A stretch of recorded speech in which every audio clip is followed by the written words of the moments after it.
আসসালামু আলাইকুম। জানিয়ে দিচ্ছি শিরোনামগুলো পরে বিস্তারিত। আবেদন নিয়ে আদালতে হাজির মতিউর পত্নী লাইলা। এদিকে 179 কিলোমিটার বেগে আঘাত হানবে হারিকেন বেরিল। দুর্নীতি দায়ে চাকরি হারালেন সহকারী পুলিশ সুপার। কিয়ামত নামিয়ে আনার মতো অস্ত্র ইসরায়েলের কাছে আছে বলছে ইয়েরকার্স। ভারতের নতুন অধিনায়কের নাম জানালেন শেহবাগ। আবেদন নিয়ে আদালতে হাজির মতিউর পত্নী লাইলা। জাতীয় রাজস্ব বোর্ডের সাবেক সদস্য মোহাম্মদ মতিউর রহমানের স্ত্রী নরসিংদী রায়পুরার উপজেলা চেয়ারম্যান লাইলা কানিস বিদেশ যাত্রার নিষেধাজ্ঞা প্রত্যাহার চেয়ে আবেদন করেছেন। রোববার ঢাকা মহানগর দায়রা জজ আদালত মোহাম্মদ শামস জগুলুল হোসেনের আদালতে হাজির হয়ে আইনজীবীর মাধ্যমে এই আবেদন করেন। আদালত আগামী 28 জুলাই এই আবেদনের উপর শুনানির দিন ধার্য করেন। এই বিষয়টি নিশ্চিত করেছেন দুদকের আইনজীবী মীর আহমেদ সালাম। এদিকে গত সোমবার দুদকের আবেদনের পরিপ্রেক্ষিতে ঢাকার সিনিয়র স্পেশাল আদালত মতিউর রহমান, তার স্ত্রী লাইলা কানিস ও তাদের ছেলে আহমেদ তৌফিকুর রহমান অর্ণবকে বিদেশ গমনের নিষেধাজ্ঞা দেন আদালত। ছাগলকাণ্ডে আলোচিত ইফাতের কথিত বাবা জাতীয় রাজস্ব বোর্ডের সদস্য মোহাম্মদ মতিউর রহমানের বিরুদ্ধে অবৈধ সম্পদ অর্জনের অভিযোগে 4 বার অনুসন্ধান করেছে দুর্নীতি কমিশন। প্রতিবারই অনুসন্ধান পর্যায় থেকে শেষ পর্যায়ে কার্যক্রম। এক ধরনের অলিখিত ক্লিন চিট দেওয়া হয়েছে মতিউরকে। মতিউরের বিরুদ্ধে ফের অনুসন্ধান শুরু করেছে দুদক। ছাগলকাণ্ডের পর মতিউরের নামে বেনামে শত শত কোটি টাকা অর্জনের তথ্য সামনে এসেছে। এছাড়া মতিউরের সন্তানদের বিলাসবহুল গাড়ি ও বাড়ি পাখি ফেসবুকে ভাইরাল হয়েছে। এবার পঞ্চমবারের মতো তার বিরুদ্ধে তদন্ত শুরু হলো।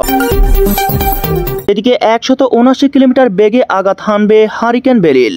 মৌসুমের দ্বিতীয় ঝড় হারিকেন বেরিল আরও শক্তিশালী রূপ নিয়েছে ক্যারিবিয়ানের দক্ষিণ পূর্বাঞ্চলের বেশিরভাগ এলাকায়, যার কারণে সতর্ক অবস্থা জারি করা হয়েছে অঞ্চলটিতে। দেশটির আবহাওয়া অফিসের বার্তা সতর্ক করে বলা হয়েছে হারিকেনটি দ্রুত একটি বড় ঝড়ে পরিণত হবে। খবর বিবিসি জানিয়েছে রোববার ক্যারিবিয়ানের দক্ষিণ পূর্বাঞ্চলে বেশিরভাগ এলাকায় আঘাত হানতে পারে ঝড়টি। এই অঞ্চলে হারিকেন মৌসুম সাধারণত 1 জুনে শুরু হয়ে 30 নভেম্বর পর্যন্ত চলে। আটলান্টিক মহাসাগর অঞ্চলে হারিকেন মৌসুমের শুরুতে এটি দ্বিতীয় শক্তিশালী ঝড় হতে যাচ্ছে। এর আগে প্রথম গ্রীষ্মাঞ্চলীয় ঝড় আল ভোটের আঘাতে 4 জনের মৃত্যু হয়। দুর্নীতি দায়ে চাকরি হারালেন সহকারী পুলিশ সুপার। অপকর্মের সহায়তা, দুর্নীতি ও অসৎ আচরণের দায়ে বাংলাদেশ পুলিশ একাডেমির সহকারী পুলিশ সুপার ইয়াকুব হোসেনকে বাধ্যতামূলক অবসরে পাঠিয়েছে সরকার।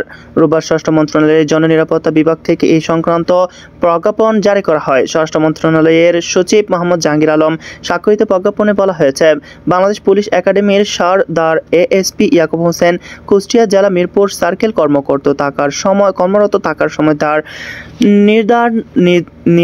নিয়ন্ত্রণাধীন মিরপুর থানার সাবেক এসআই জীবন বিশ্বাস, কনস্টেবল আলামিন, কনস্টেবল আব্দুল সবুর, গাড়ি চালক কনস্টেবল সামিউল ও কনস্টেবল অনিকের সমন্বয়ে আর্থিকভাবে লাভবান হওয়ার অসৎ উদ্দেশ্যে একটি টিম গঠন করে। ওই টিমের সদস্য এসআই জীবন বিশ্বাস, কনস্টেবল আলামিন ও কনস্টেবল আব্দুল সবুর 2019 সালে 19 জানুয়ারি পূর্ব পরিকল্পনা অনুসারে কুষ্টিয়া পৌর এলাকার মোশাররফপুর 3 নং ওয়ার্ডের লিপি কমিশনারের বাড়িতে আংশিকভাবে প্রবেশ করেন। সেখানে মায়া নামের এক নারীর সঙ্গে অভিযোগকারী মোহাম্মদ আশরাফ হোসেন ও মোহাম্মদ শামীম রেজা অবস্থান করার সময় ওই পুলিশের সদস্য 2 অভিযোগকারীকে অবৈধ কাজ করার অভিযোগে হ্যান্ড কাফ পরিয়ে বেধড়ক মারপিট করে এবং তাদের অর্ধনগ্ন অবস্থায় ছবি তোলেন। পরবর্তীতে মিরপুর বাজারে বিকাশ ব্যবসায়ী সোহেল রানার মাধ্যমে অভিযোগকারীদের পক্ষ থেকে 1 লাখ টাকা গ্রহণ করে তাদের ছেড়ে দেন। বিষয়টি এএসপি ইয়াকুব হোসেন অবগত থাকা সত্ত্বেও আইনানুগ ব্যবস্থা গ্রহণ না করে অপকর্মে সহায়তা করেছেন। কিয়ামত নামিয়ে আনার মতো অস্ত্র ইসরায়েলের কাছে আছে বলছে ইয়েরকার্স।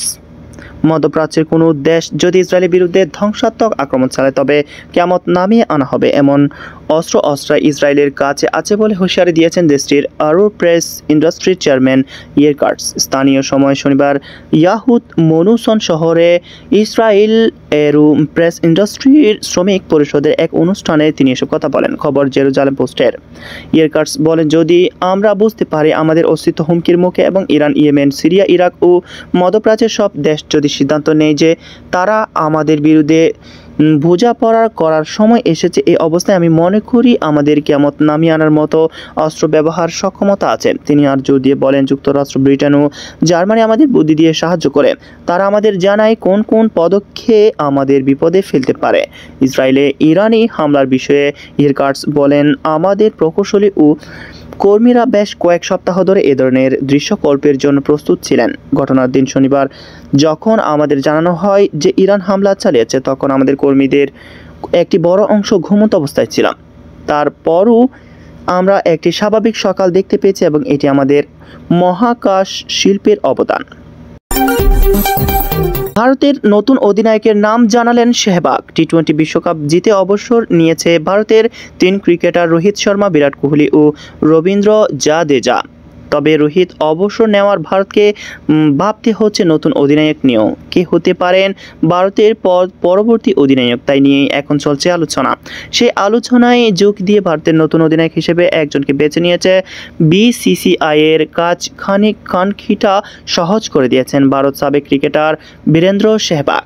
অবশ্য রোহিত কেবল টি-20 থেকে অবসর নিয়েছেন। বাকি 2 ফরম্যাটে এখন রোহিতের অধীনেই থাকছে নেতৃত্বের ভার। তবে রোহিত না থাকায় টি-20 নেতৃত্ব ও ভবিষ্যতের কথা বিবেচনা করে বাকি 2 ফরম্যাটের নেতৃত্ব নিয়েও ভাবতে হচ্ছে বিসিসিআইকে।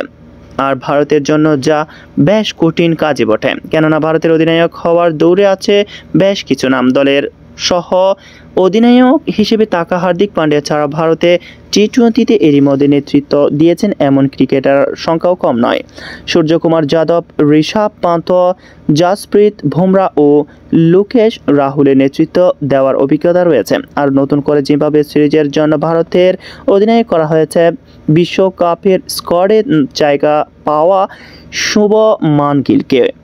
এর বাইরেও আছে সেনজু স্যামসন, ঋতুরাজ গায়কোয়াড় ও শ্রেয়াস আয়ার। ফলে এতজন অধিনায়ক প্রার্থীর মধ্যে থেকে একজনকে বেছে নেওয়া বেশ কঠিনই হয়ে গেছে বিসিসিআই এর জন্য, যা নিয়ে ভাবতে গেলে খানিকটা জটিলতায় পড়তে হবে ভারতকে।